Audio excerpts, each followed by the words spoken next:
दोस्तों, परिस्थितियां चाहे जैसी भी हों, इंसान हर परिस्थिति में सरवाइव कर ही लेता है। ऐसी ही एक मूवी आज मैं आप लोगों के लिए लेकर आया हूं। मूवी का नाम है बेट, जो 2012 में रिलीज हुई। अगर मूवी अच्छी लगे तो प्लीज वीडियो को लाइक और चैनल को सब्सक्राइब कर दें। मूवी की शुरुआत में हम जोश और रोरी नाम के दो दोस्तों को देखते हैं। ये बहुत ही अच्छे दोस्त थे। जोश रोरी की बहन टीना से बहुत प्यार करता था और ये बात रोरी को भी पता थी। तभी एक दिन समुद्र के अंदर एक शार्क देखी गई। उस समय रोरी समुद्र में था। जोश उसे बचाने के लिए गया लेकिन बचा ना सका और जोश इस घटना के लिए खुद को जिम्मेदार समझने लगा और अपनी ये वाली जॉब छोड़कर टीना से दूर चला गया। अब वो एक सुपरमार्केट में काम करता था, लेकिन टीना और अपने दोस्त रोरी को वो अब तक नहीं भुला पाया था। आज न्यूज में बताया जा रहा था कि मौसम खराब रहेगा और आसपास के इलाके में शार्क होने का भी खतरा बना रहेगा। जब जोश अपने काम पर जा रहा था तो वो महसूस करता है कि आज पक्षी कुछ अजीब सा व्यवहार कर रहे हैं और वे समुद्र की तरफ से लौटकर वापस शहर की तरफ जा रहे हैं। मॉल के बाहर चमचमाती कार में लुटेरे भी बैठे थे। फिर वे अपनी कार को पार्किंग में ले जाते हैं क्योंकि बाहर पुलिस खड़ी थी। सुपरमार्केट में जेमी नाम की एक लड़की भी घूम रही थी जो वहाँ चोरी करने के लिए आई थी। जब वो चश्मा चुराती है तो उसे सिक्योरिटी गार्ड देख लेता है। फिर वो भागकर सिक्योरिटी रूम में चली जाती है क्योंकि वहाँ पर उसका बॉयफ्रेंड रयान जॉब करता था। आज उनको मिले 1 साल हो गया था, इसलिए जेमी चुराया हुआ चश्मा रयान को गिफ्ट कर देती है। रयान कहता है कि अगर तुमने ये चश्मा चोरी किया है तो प्लीज इसे वापस रख दो। इतने में वहाँ पर सिक्योरिटी गार्ड मैनेजर को लेकर आ जाता है। मैनेजर रयान को जॉब से निकाल देता है और जेमी के लिए वो पुलिस बुला लेता है क्योंकि उसने और भी बहुत सा सामान चुराया था। आज जोश को भी सुपरमार्केट में टीना दिख जाती है और उसकी पुरानी यादें ताजी हो जाती है, लेकिन टीना तो अब किसी और की गर्लफ्रेंड बन चुकी थी। तभी वहाँ पर टोड नाम का पुलिस वाला भी आ जाता है। वो जेमी का बाप था, लेकिन ये बात वो किसी को नहीं बताता।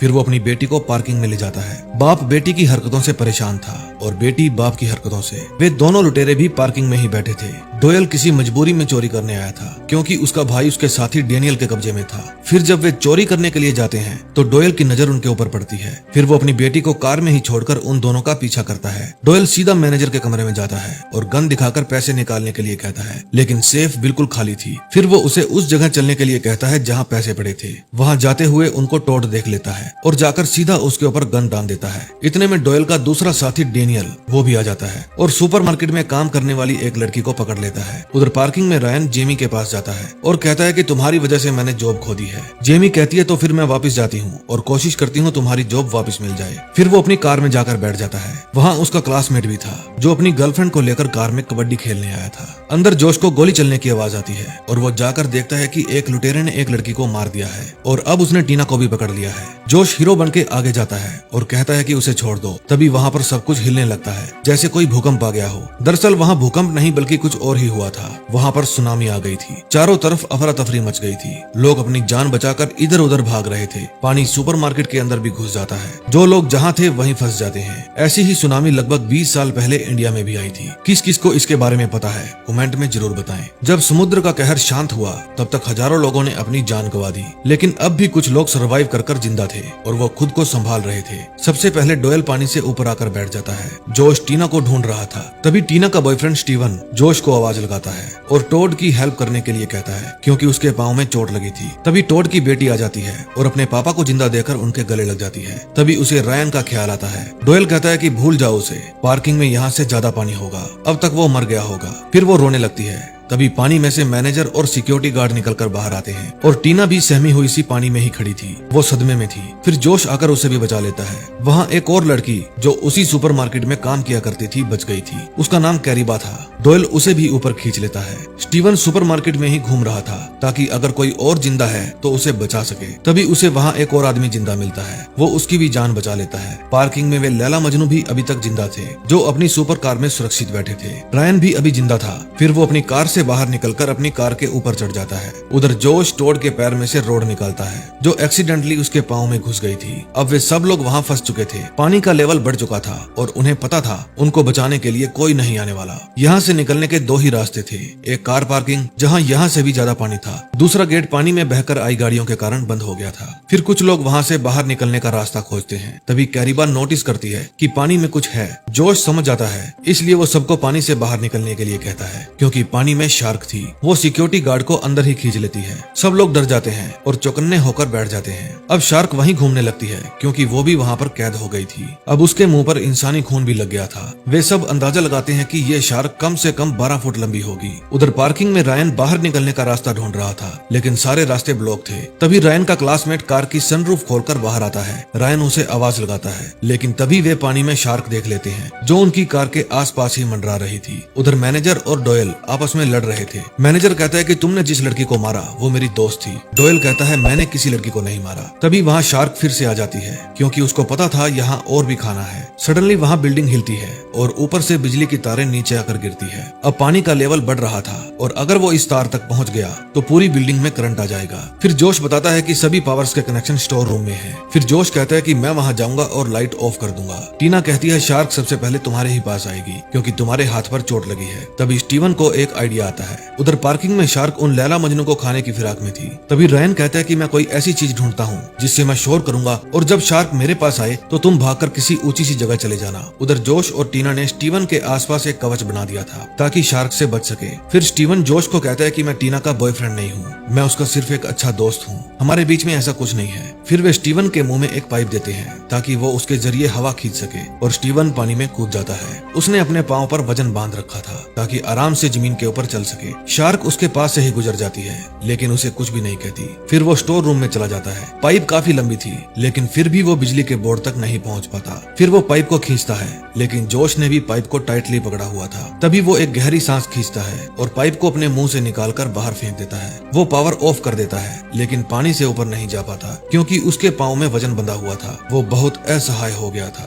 इसलिए अपनी जान गंवा देता है। जब वो वापस नहीं आता तो टीना बहुत रोती है, क्योंकि उसने अपनी जान गंवाकर सबकी जान बचा ली थी। फिर जेमी उसको हौसला देती है। अब डोयल एक चाकू को डंडे के ऊपर बांधने लगता है। तभी जोश की नजर डक्टिंग पाइप के ऊपर पड़ती है। उधर रेयान शार्क का ध्यान अपनी तरफ खींचता है और वे लैला मजनू अपनी कार से निकलकर पास में ही पड़ी कारों के ऊपर चढ़ जाते हैं, लेकिन इस बीच उनका डॉगी पानी में ही कहीं छूट जाता है। दूसरी तरफ जोश और डोयल एक रस्सी को डक्टिंग पाइप के ऊपर फेंक देते हैं ताकि उसके जरिए ऊपर चढ़ सके, लेकिन मैनेजर कहता है कि सबसे पहले मैं जाऊंगा। जोश उसे कहता है कि हमारे लिए मदद लेकर आना। मैनेजर कहता है हाँ ठीक है लेकर आऊंगा। फिर जोश और डोयल रस्सी खींचते हैं। जब मैनेजर डक्टिंग पाइप के अंदर जाने की कोशिश करता है तो अंदर से बहुत सारे केकड़े निकलते हैं, जिसके कारण वो घबरा जाता है। तभी पानी में से शार्क आती है और उसे खा जाती है। अब उनका ये प्लान भी फेल हो गया था। उधर पार्किंग में रेयान अपने दोस्तों के पास जाना चाहता था, इसलिए वो पाइप के ऊपर लटक कर उनकी तरफ जाने लगता है, लेकिन उसका हाथ फिसल जाता है और वो पानी में ही गिर जाता है। अब इससे पहले कि शार्क आकर उसकी बॉडी के साथ पार्टी करती, वो अपनी जी जान लगाकर भागता है और कार के ऊपर चढ़ जाता है, लेकिन अब उसका क्लासमेट पानी में गिर जाता है और शार्क अपनी पार्टी कर ही लेती है। उधर डोयल अपने चाकू वाला डंडा लेता है और कहता है कि मैं कोशिश करते हुए मरना चाहता हूँ, ना कि किसी फालतू की मछली की मर्जी से। फिर वो कहता है कि मैं इस शार्क को इस सेल्फ से बांध दूंगा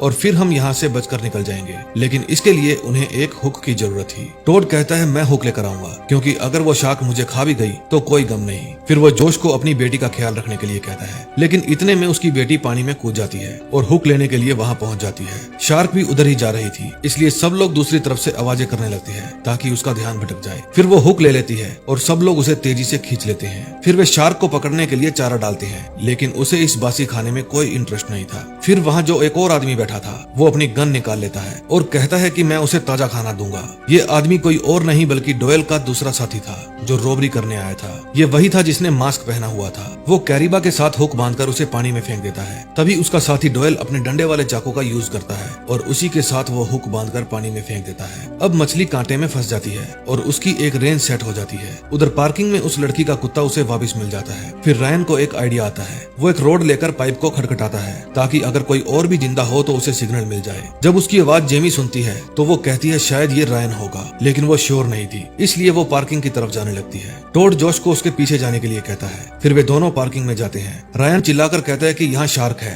पानी से बाहर निकलो। फिर वे एक कार के ऊपर चढ़ जाते हैं। जेमी कहती है कि ये मेरे डैड की कार है, इसकी डिग्गी में गन है। फिर जोश रिस्क लेता है और शार्क के आने से पहले ही डिग्गी में से गन निकाल लेता है। उसने शॉक वाली गन भी निकाल ली थी। फिर वो पानी में कूद जाता है और जैसे ही शार्क उसकी तरफ आती है उसका भेजा उड़ा देता है। दूसरी तरफ वे चेक करते हैं कि सुपरमार्केट से बाहर निकलने के सारे रास्ते बंद थे। फिर डोयल को एक आइडिया आता है। वो उस कार की बैटरी को विस्फोट करने की सोचता है ताकि रास्ता खुल जाए। इतने में वे चारों भी पार्किंग से सुपरमार्केट में आ जाते हैं। डुअल आवाज देता है सब लोग पानी से बाहर निकल जाओ, लेकिन इतने में शार्क रिलीज हो जाती है और जोश डुअल को पानी से बाहर निकलने के लिए कहता है। अब वो खुद शार्क को मारने के लिए गन चलाता है। वो गन नहीं चलती। फिर वो ऊपर वाली पाइप के ऊपर लटक जाता है और वहां से अपनी शॉकिंग वाली गन से शार्क के ऊपर फायर करता है। अब शार्क करंट करंट लगने के कारण मरती है या बेहोश होती है कुछ नहीं पता। तभी डुअल बैटरी में विस्फोट करता है और वहाँ से बाहर जाने का रास्ता खुल जाता है। फिर जितने भी लोग बचे थे सब लोग बाहर जाने लगते हैं और बाहर जाकर देखते हैं कि सुनामी के कारण सब कुछ तहस नहस हो गया था। अब जितने भी लोगों ने सरवाइव कर लिया था